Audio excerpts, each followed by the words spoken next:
CultPop! What's up to all our sidekicks and henchmen out there in the Geek Nation? I am JD, owner of Johnny Destructo's Hero Complex at 4327 Main Street, Philadelphia, PA. It's a little comic shop. You should come down and buy all my stuff. I'm here to bring you a Thunder Round. What's a Thunder Round, you may ask? Well, I'll tell you, it is a 60-second review of anything. My cat is going friggin' bonkers and playing with a toy very loudly, very distracting, but we're going to plow right through. It's going to be fine. Fine. So I'm here to talk to you about two things that come out today, Wednesday. She's really going at it. It's fucking me up. So, yeah, today's new Wednesday, right? New Book Wednesday. And there are two Spider-Man books dropping today. One is number 61 of Amazing Spider-Man from the current team of Nick Spencer and the newish artist Patrick Gleason. And then Non-Stop Spider-Man number 1. And that is by Joe Kelly and Chris Paccello. And yeah, so I have been enjoying the Nick Spencer run mostly. I think peaks and valleys, right? Like, it's not been amazing, but there has been stuff in there that I've really enjoyed. I think some of the book issues have pacing problems. Some of the storylines, that is. Some of them I wish they would kind of roll through a little bit more quickly. Specifically, the was it like 60 issues of the Kindred, who I don't want to spoil for you, but it was a big secret who Kindred was, and then they revealed who it was. And a lot of us were like, well, yeah, of course that's who it was. So that storyline is over, and then the last issue we had a little bit of catharsis, a little bit of therapy for Peter Parker, which was actually a really cool issue. I really enjoyed that. I'm curious to see what you guys thought of that issue. Comment below. I want to know what you thought of the last issue. But I thought it was really cool. It's something that we'd never really seen for Peter Parker, and it's something that made sense for Mary Jane as an actress and the process that she puts him through as a form of therapy. I thought it was very cool. And now we've got issue number 61, and it's a new storyline. So everything is continuing the way it was, where we've got Peter Parker, and he is still a roommate to Boomerang, and they've got their little pet Gog, who is friggin' adorable, and I love him. And now we just have Peter getting a new job, a new suit, and a new Spider era begins here. Whatever, sure. Just, that's all a bunch of hubbub. So I'm going to put 60 seconds on my clock. Here we go. So the cover was great by Tedesco. This is a variant cover. I loved it. And a lot of people made fun of the new costume, which is just fine. Peter Parker has had tons and tons of new costumes to varying degrees of success. I think this costume is fine. It's not great. It's not amazing. But it is pretty funny what the costume is for and where it comes from.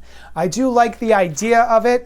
Peter is down on his luck and needs to make some cash. And this is a pretty interesting way for him to do that, especially with the way the internet works today and reality TV and all that sort of stuff.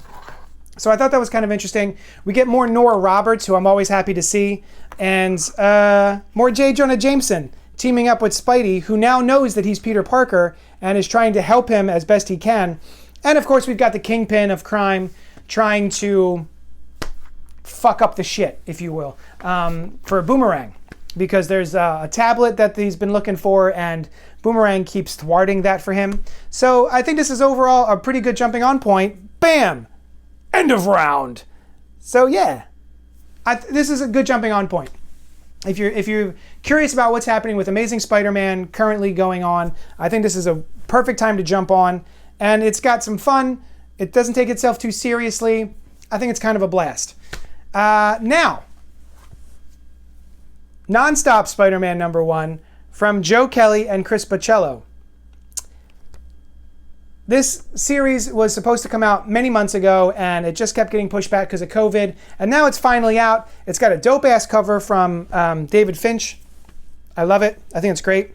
I don't usually like David Finch, but this is a pretty evocative cover. So I'm going to put 60 seconds on the clock yet again. And here we go. So when I first read this, it's got art by Chris Paccello. And Chris Paccello at times can be very, his panel work and his his interiors are very aggressive. It's kind of hard to parse out the front and the back, and the middle ground and all that sort of stuff. Coloring helps it a lot. But looking at this, it's more of the same from Chris Piccello. It's very in your face, very crazy. And I was a little put off at first until I realized that's the whole point of this book. It's literally called Nonstop Spider-Man. And this is supposed to be a very different version of the Spider-Man book that we see from Amazing Spider-Man, which is slow and takes its time and it builds. This is very much right out the gate. You're getting a whole bunch of action. You're getting a lot of big panels, and it's kind of hard to follow at times because it's so crazy and it moves so quickly. But that's part of the charm of it now that I've read the whole issue. End of round. There we go. So Nonstop Spider-Man, at first I was a little put off, but then this one, at the end of it, I was like, nah, man, that's the entire point of the issue. My problem with the issue is the point of it. So that being said, I think I quite liked it. I'm curious to see where it's going because not Paul Jenkins. Is it Paul Jenkins?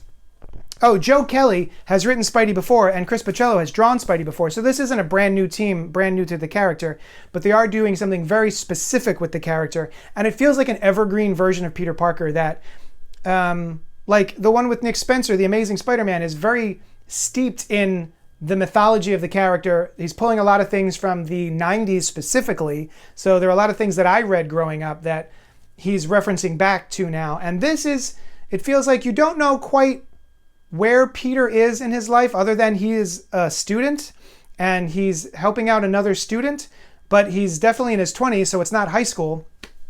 So yeah, that doesn't really tell you where Peter is, and it feels like you can just pick this up and not really worry about the continuity of Spider-Man.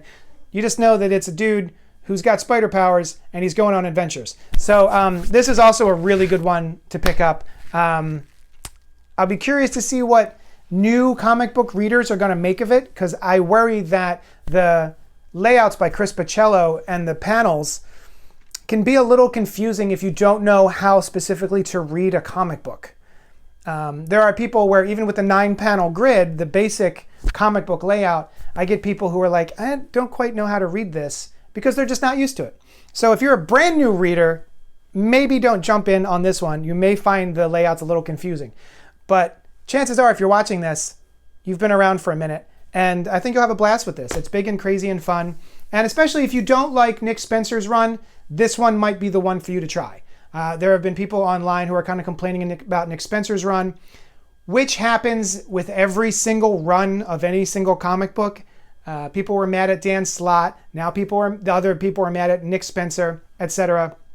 So if you're not enjoying what Nick's doing over in Amazing, you might want to check out Chris Piccello and Joe Kelly on Nonstop Spider-Man #1. Pick it up. It's at your local comic shop right now. And that's kind of it. That's my Thunder Round. We're finished. Get the hell out of here. You can come to my shop at 4327 Main Street in Philadelphia, PA. Tune in on Sunday mornings at 10:30 a.m. where we do the Spoiler Alert live stream podcast and we review the week's books. I guarantee you we're going to be talking about Nonstop Spider-Man #1 in depth this Sunday at 10:30. And we do Thunder Rounds throughout the week, which are just 60-second reviews. You just enjoyed one. Well, you experienced it. You may not have enjoyed it. Whatever. So don't forget to click the like button, the subscribe button, and the little bell notification so that you know that when we go live. And I guess that's kind of it. Oh, Tuesday afternoons at 2 p.m. I do my unboxing videos live at my shop. It's a live stream where people hang out and I show you what is coming out that week. We just did one today. It was a lot of fun. And I guess that's kind of it. Thanks so much for hanging out with me for the past couple of minutes, and I will talk at you later. Fist bump. Doink. CultPop.